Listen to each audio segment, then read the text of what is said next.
राज्यामध्ये सुरू झालेल्या अवकाळी पावसाचं रूपांतर मोठ्या मुसळधार पावसात होत आहे. काही जिल्ह्यांना जबरदस्त फटका बसणार आहे. राज्यामध्ये अनेक ठिकाणी वादळी वारे आणि पावसाचा इशारा देखील देण्यात आलेला आहे. दरम्यान महाराष्ट्रात उष्णतेची लाट आणि वादळी पाऊस एकाच वेळी पाहायला आता मिळणार आहे. सध्या दक्षिण भारतात अनेक ठिकाणी मान्सून पूर्व सरीवर असताना तामिळनाडू आणि केरळमध्ये मुसळधार पाऊस सुरू आहे. याबरोबर गोवा तसेच मुंबई शेजारील काही भागांमध्ये देखील पावसाला प्रचंड सुरुवात झालेली आहे. तर 2 दिवस रेड अलर्ट देखील देण्यात आलेला आहे. त्याचबरोबर भरपूर ठिकाणी पाणी देखील साचलेलं आहे काही राज्यांमध्ये. त्यामुळेच पावसाचा वादळी वाऱ्यासह जबरदस्त जोरदार पावसाची शक्यता येणाऱ्या 3 दिवसामध्ये देण्यात आली आहे. काही ठिकाणी उष्णतेच्या लाटेची देखील शक्यता वर्तवण्यात आलेली आहे.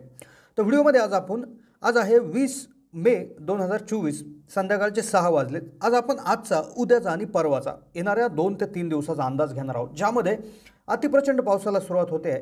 त्याचबरोबर काही जिल्ह्यांमध्ये जबरदस्त पाऊस, मध्यम ते जोरदार, तर काही ठिकाणी तुरळक पावसाची शक्यता, तर काही ठिकाणी उष्णतेची लाटची शक्यता देखील देण्यात आलेली आहे. सॅटेलाईट इमेजच्या माध्यमातून आपण माहिती घेतोय. तर तुम्ही इथे बघू शकता, एक 6च्या दरम्यान इथे ज्या ठिकाणी पाऊस चालू आहे ते आपण इथे बघू शकता की कोल्हापूरचा जो भाग आहे त्यामध्ये सांगली, सातारा, इकडे रत्नागिरीचा भाग, त्यानंतर इकडे पुण्याचा देखील थोडासा भाग, इकडे लवासा असेल, कामशेत, त्यानंतर इकडे गोरेगाव, इकडे खोपोली असेल, तर या ठिकाणी जोरदार पावसाला सुरुवात त्या ठिकाणी झालेली आहे. त्यानंतर तुम्ही इकडे बघू शकता, या बाजूला जर आपण बघितलं तर इकडे सोलापूरमध्ये तुरळक ठिकाणी थोडासा पाऊस त्या ठिकाणी होत आहे. आता यानंतर हेच वातावरणाचं रौद्ररूप धारण करणार आहे. आता इथे जर आपण मंगळवार जर आपण सकाळी 8 वाजता जर बघितलं तर महाराष्ट्रभर वातावरण कोरडं राहणार आहे. आणि या ठिकाणाहून इथे जर तुम्ही बघितलं तर या ठिकाणी हुबळी वगैरे या साईडने, या समुद्रामधून त्या ठिकाणी एक वातावरण तयारीची निर्मिती होती. आणि हेच जर आपण याचा जर दुपारनंतरचा मॅप पाहिले 5च्या दरम्यानचा, 21 तारखेला 5च्या दरम्यान मंगळवारी तुम्ही इथे पाहू शकता किनारपट्टीवर जोरदार पावसाला सुरुवात होत आहे.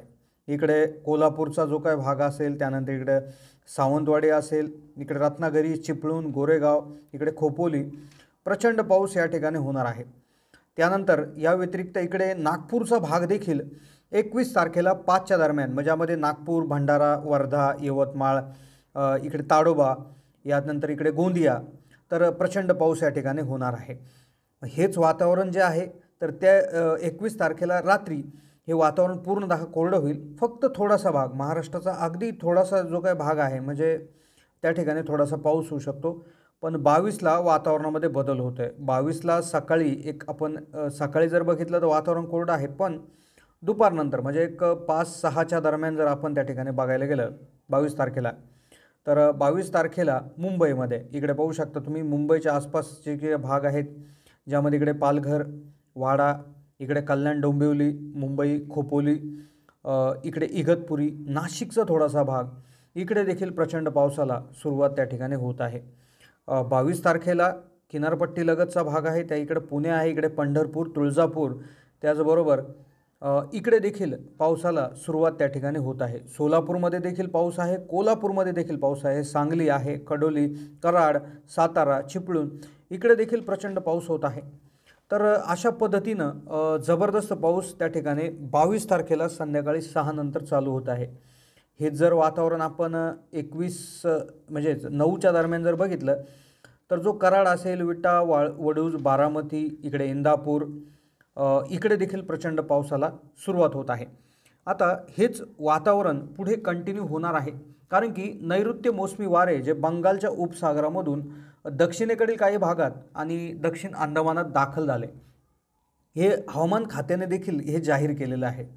मग यामुळे काय झालं, मान्सूनची जी उत्तरेकडची सीमा आहे मालदीवच्या साईडची, तर त्या ठिकाणी ती जी सीमा आहे, तर ती काही भाग, निकोबार बेटांचा काही भाग, काही अंदमानचा काही भाग, तर या ठिकाणी जे काय पावसाचं वातावरण आहे ते वरती सरकताना दिसत आहे, असं हवामान खात्याने जाहीर केलं आहे. 31 मेपर्यंत जो काय मान्सून आहे तर तो आपल्या भारताच्या मुख्य भूमीवर म्हणजेच केरळवर दाखल होणार आहे. आणि तो साधारणपणे 1 जूनच्या आसपास जे काय केरळ आहे तिथे दाखल होईल. 10 जूनच्या आसपास गोव्यामध्ये, जवळपास मुंबईमध्ये, आणि 15 जूनपर्यंत तो पूर्ण महाराष्ट्रभर येण्याची शक्यता त्या ठिकाणी वर्तवण्यात आलेली आहे. तर हा होता अंदाज. अशाच अंदाजांसाठी चॅनलला सबस्क्राईब करून ठेवा. धन्यवाद.